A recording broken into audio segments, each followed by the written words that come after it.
So this is a generic interview. What inspired you to set part of the story in Japan? Japan is always a big influence in my life. I really enjoy the culture. Japanese cinema, Japanese anime, Japanese manga has been a part of, I guess, a part of me since I was a very young kid back in Palmer, Massachusetts. There wasn't a lot to do where I'm from, so we had one store that had some Japanese manga. And I remember from the first time my parents got a VCR, I was watching Japanese anime on VHS tapes back in the 80s. So that's always been a part. I've been doing martial arts since I was 10, specifically Japanese martial arts, judo, jiu-jitsu, karate, kendo, aido. And I've always wanted to go to Japan. Finally, in my late teens, I ended up studying martial arts in Japan. And I think I've been coming here for the last 30 years since. So when I became a director, or I was lucky enough to become a director, the influence in storytelling and visuals have always been very Asian, very Japanese. And when I finally had the opportunity to with John Wick, Keon and I both decided that it would be a great way to bookend the franchise by spending a great deal of time with the film in Japan. But why Osaka? I've traveled up and down Japan quite a bit, and I love Tokyo, love Kyoto, I love Hiroshima, I love Nagoya and Nagano. There's so many great places. It's just, I think most Western audiences are very familiar with Tokyo. I just wanted to show them a different city, a different vibe, that Japan has more than one city. So I thought it would be cool to do Osaka. Absolutely. Can you talk a little bit about creating a heightened version of Japan? Mm-hmm. Well, I think the John Wick franchise in general has always been, at least in my mind, a bit of a fantasy action movie.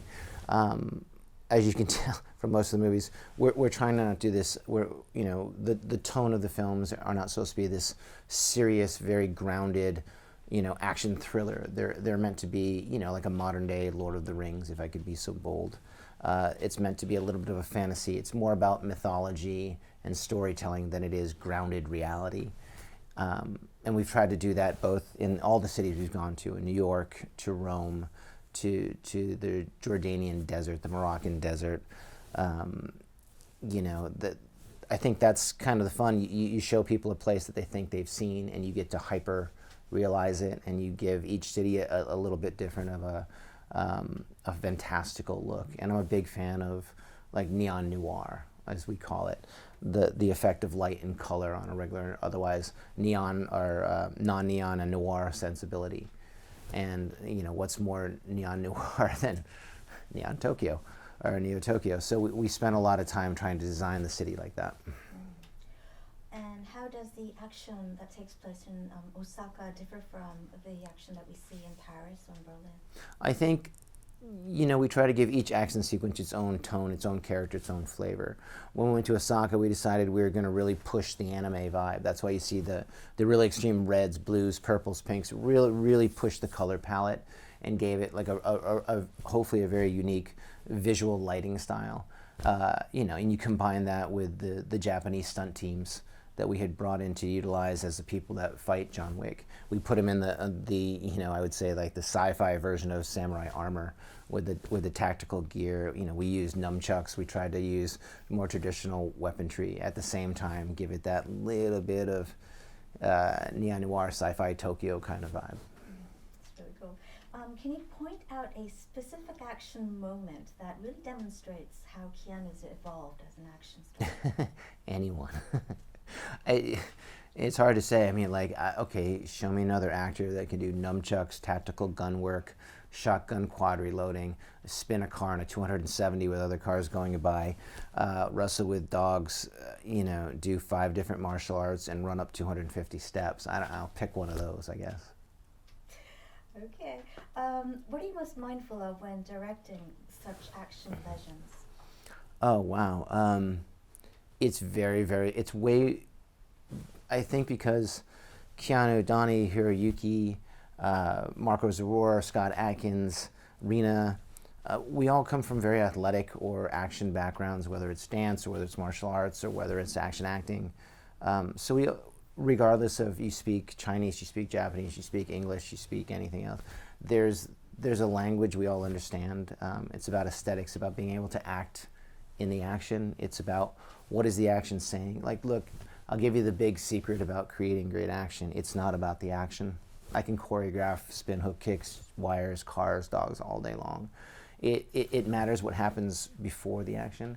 If I do my job right and the cast does their job right, like you already love Bruce Willis in Die Hard before anything happens to him. They've set up the character. He's got some trouble. He's got this. He's barefoot in a building. Now he's got to run through glass. Like, you love him already. If we've done our job right, you love Donnie. You love Hiroyuki. You love Keanu in the first 20 minutes. That's why I take a little while to get going. Hopefully you like all these characters. So by the time they do fight, you don't know who to root for because you like them all. I mean, that's the real secret. So when we all get together, we all know that. Like, it's not just my secret. So Donnie, Keanu, Hiroyuki, Rina, Scott, Marco, we all know this. So the constant talk is not what's the cool move or how are we going to blow something up. It's how do we how do we make the audience really like this guy, whether he's a good guy or a bad guy. And that's always what we talk about.